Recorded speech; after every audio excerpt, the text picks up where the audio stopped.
I can't believe it's already Christmas time already. Where's the year gone?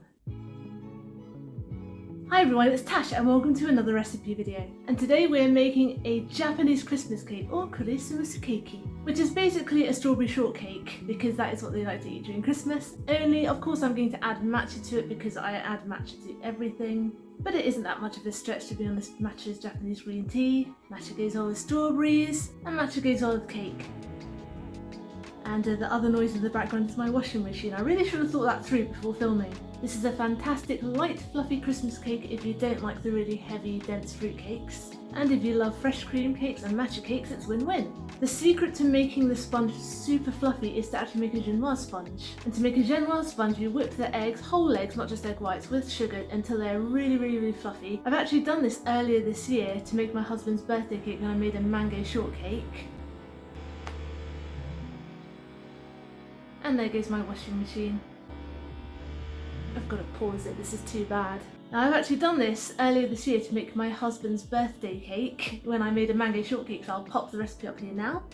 And it's actually super simple. It seems like a fancy way to make sponge cake, and some people use a warm water bath to whip the eggs over. I don't even do that.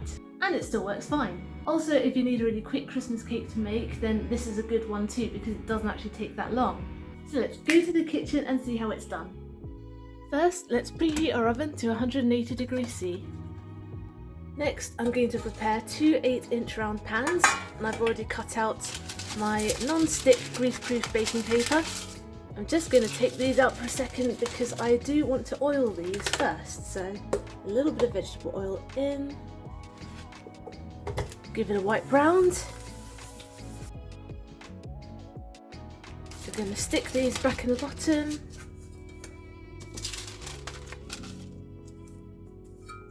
And set these aside. Now we're going to make our genoise sponge, and I've got 4 eggs here. And I'm going to add in 145 grams of caster sugar. And also a little pinch of salt too. And we're going to whisk this up until it's really foamy and airy, which will take about 10 minutes, 5 to 10 minutes. To make a traditional genoise sponge, you actually do this over a warm water bath, but one day I accidentally forgot to do that, and do you know what happened? Absolutely nothing, so I just don't bother with a hot water bath anymore. Just whisk it up until it's foamy. And you want to stop here when it kind of almost looks like a cake batter in itself, and it forms these ribbons when you trail the mixture in. Of course, you can't bake it like this because it's just eggs and sugar, and if you do bake it, all you'll end up with is a puffy but mostly deflated sweet omelette. So let's get rid of these. Now, of course, to make it keep its shape, we need to add some starch, so we're going to add 100 grams of self-raising flour and 2 tablespoonfuls of matcha, and we're going to sift this so there are no lumps.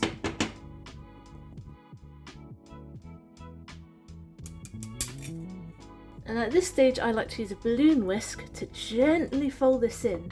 Some people like to use a spatula or a metal spoon. I kind of like using a balloon whisk because it takes a little less time. And that only took a few turns. If you use a spatula, you'll have to turn it a few more times, but because we have all the spokes helping us, and I'm just giving it a light jiggle to help that batter fall through, it took far less time and it's still super foamy. Right, let's add some fat to make sure this cake is nice and moist. I've got 15 grams of unsalted melted butter here, which I've also cooled down because we don't want to scramble our eggs with hot butter. And I'm going to add 1 teaspoonful of milk. And we're going to fold this in too. Same gentle scooping motions. And if you're using a balloon whisk, giving it a light jiggle to help that batter fall through the spokes. Then I just like to give it a couple last turns with a spatula to make sure anything at the bottom is scooped up. Very important to make sure the bottom stuff is well incorporated. And you can see there's still a little bit of butter down there. And now we're going to fill our tins, which we have at the ready here. So I'm going to attempt to split it more or less evenly. Some people weigh them out to make sure each side is completely even. I never bother, I just kind of eyeball it. Life's too short.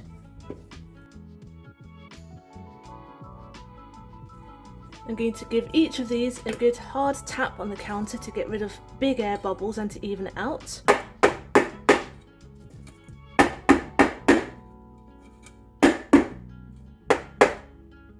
and I'm going to bake these for 20 to 25 minutes. While our cake cooks, we're going to make a simple soaking syrup. So here I've got 50 grams of caster sugar, and I'm going to add an equal quantity, that's 50 millilitres of water. We're going to bring this to the boil, and we're going to boil it for 3 minutes and then take it off the heat. Our 3 minutes are up, let's take this off the heat and let it cool completely. Cake is done. That took me 20 minutes, so it didn't take the full 25 minutes. And I just did it until they spring back when you poke them. So yeah, don't worry about cracking. If when they completely cool down they're still a little bit dame, sometimes they are, sometimes they aren't, then we're just going to take a serrated knife and shave them flat to make the cakes more beautiful. But for now, let's just let them cool down completely. This is actually the day after, the morning after. I started baking quite late at night, and you can actually do that and make the sponge cakes the day before and then let them cool overnight, as long as you wrap them well after they cool so they don't dry out. So I'm going to take these out of their cake tins.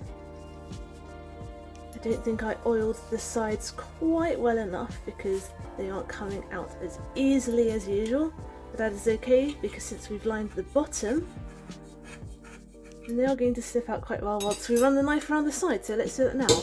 There we go. Easy. Let's peel this off, and I'm going to pop it on a plate just out of camera's view. And I'm also going to level off the tops just a little bit as well because they're a bit bumpy and I want it to be a bit easier. When I decorate them, I want them to be nice and flat, so I'm just taking off this crinkly bit here. And you can actually save these, which I do, and I just eat them as a snack later. Oh, what a gorgeous colour underneath. Just taking the very top bumpy bit off. You don't have to do this, by the way. I'm just being a perfectionist.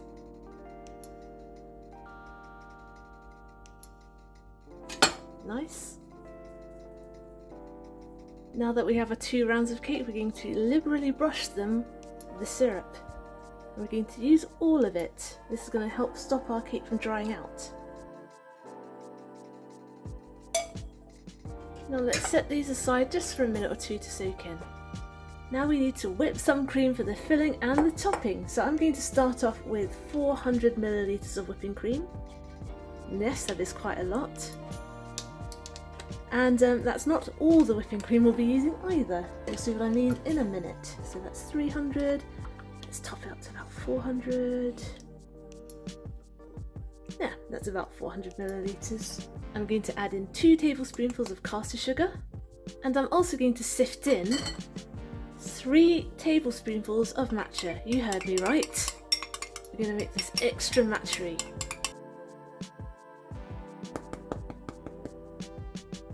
And we're going to give that a good old whiz up until it's light and fluffy. I'm just breaking it up a bit first because I don't want all of the matcha to go everywhere.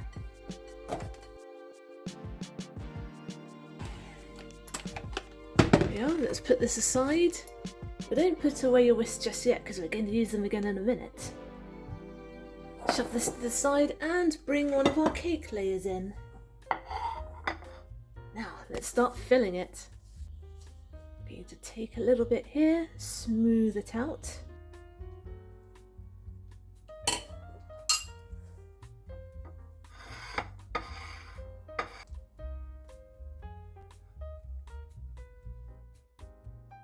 Now here I have about 220-250 grams of strawberries, which I've sliced, and I'm going to place the slices around. How am I going to do it? About this way, let's see. Yeah, that works.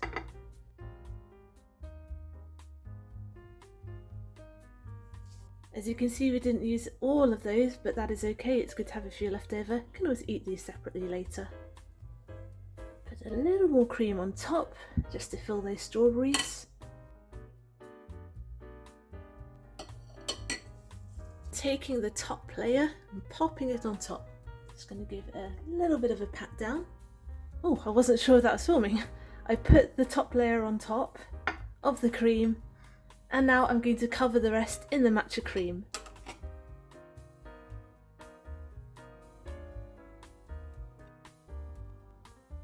Now I'm just going to pop this in the fridge to help the cream set for a bit while I carry on with the next part. Now you best believe I'm not going to waste this cream. I no longer need it for the rest of the cake, but I'm going to scrape it out into a little bowl, and I like to put it on top of hot chocolate. I think I've got a recipe for that as well. I'll link it up above now.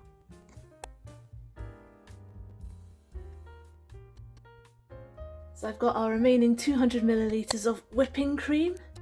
I'm just going to keep that container because that is going to be too much for what we need just to do the top, but better too much than too little. Let's whip some more cream. Hey, I never said this cake was going to be light. Let's whip it up until fluffy. Hi, it's Tash from the future here. You probably noticed that the audio went a little bit funny, a little bit overlapped there. And for the rest of the video, this basically carried on, and I had no idea how to remedy that. I think it was an error with the original recording. I don't record separately with a mic, by the way, I just do it all on my phone. I have no idea what happened, so I'm going to talk you through the rest of it now. So basically, I whipped up that extra cream, and I'm going to use this to pipe on top. This is just decoration cream. And I've got my cake here, which has been chilled, so the cream is a bit firm. And I'm adding some extra whole strawberries on top, just to be pretty, just for a little bit of fanciness. Now I'm going to pipe that whipped cream on top. I just did it a bit randomly, and I tried to go a bit extra here. I had some of those leftover sliced strawberries, so I'm trying to get rid of them here and dotting them around. I'm not sure whether it improved it or not, to be honest, but it was okay. Now I'm going to chill it for another 3 to 4 hours so that it's all nice and solid, so when we slice it, it doesn't squish apart. 3 to 4 hours later, I bring it back.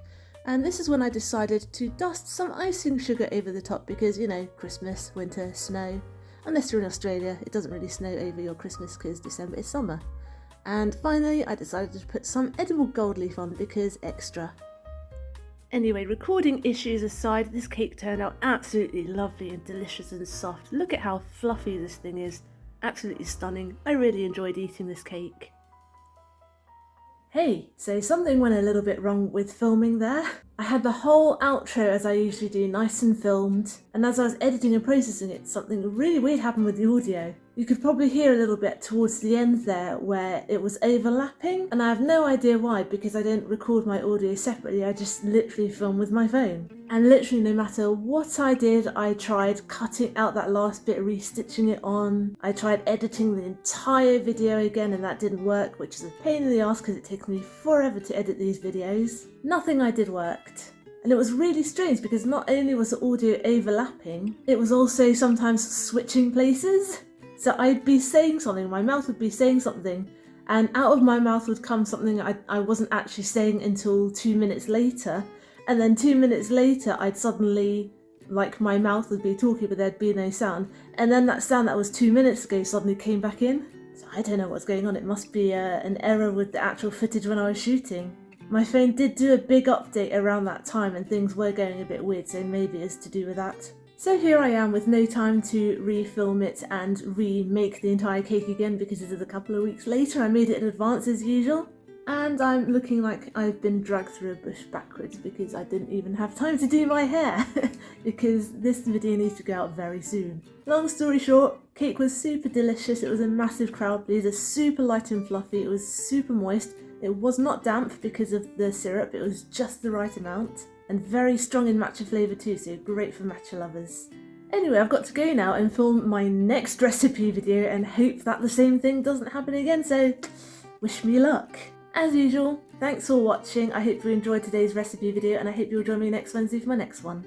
Get the full written recipe on my blog tashcakes.com and follow me on Instagram. I am tashcakes.tastes.